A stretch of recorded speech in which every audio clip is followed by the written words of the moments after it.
Hi, how you doing, Hendrix, and family? I just wanted to make sure I gave you a little more information on the iReady.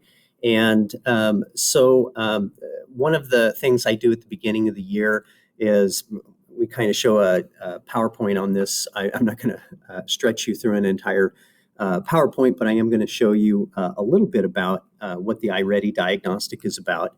The purpose for it is it shows what you know and you don't know yet. Everybody has gaps. Everybody has things that they're missing. And this fills in those gaps. And it also allows you an opportunity to go sometimes beyond grade level of what I'm teaching currently.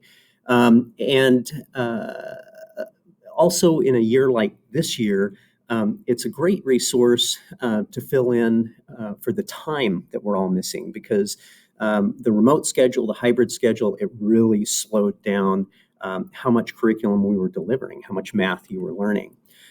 Helps you learn what you need is basically it. And it also gives me some information about where your skills are as I start to teach each lesson. So why should you do your best? You want to do your best because you want to give it a true look. You're going to learn something new. If you don't do your best, you're going to get lessons that are not your grade level. And and you have to go through them at that point. It's kind of slaved the system to you. So you'll be doing stuff like, I don't know how to do this. Well, you blew off the test. It's going to lowball you. You'll be better prepared for class. You can show what you know on that diagnostic. Now, when you do this, I'm going to stop this screen for just a second, and we'll come back to this one. But I want to show you the icon that you're going to use to get into it. And your launch pad will look a little different than mine, but the RSD launch pad, it says iReady. And this icon, normally, this is how you're going to access the lessons. So this is where you can click and get to My Path, which is your lessons, and it'll teach you what it's learned about you that you need. This, however, the first time you go into it, what it's going to look like is it's going to look like this. It's going to say Math Diagnostic, and you just click on it. It's not super apparent, but this whole thing is an icon. You click on it, and I think you have to choose Math first, and it's going to tell you what you need to do. If you may not have to choose Math first. I don't think they're doing the reading diagnostic at all this year, so they may have removed it as a choice at the beginning when you hit that icon. At the bottom, you're going to have some different choices, but this, I don't want you to worry about it right now. It's got your to-do list once you have lessons. You can check on your progress and see where you're moving through and what work you're doing. And it's also got some of your stuff, and it's got some learning games. The learning games do not count as iReady minutes. I'm just letting you know that now. They're mildly entertaining video games unless you're really a video game person. And then they're pretty boring.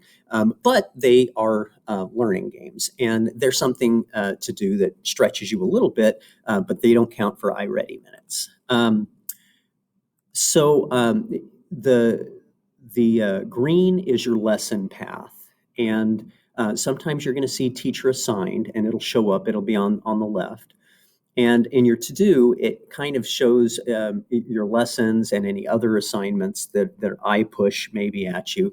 Your progress shows how much you've progressed so far, how many lessons you've passed in a row.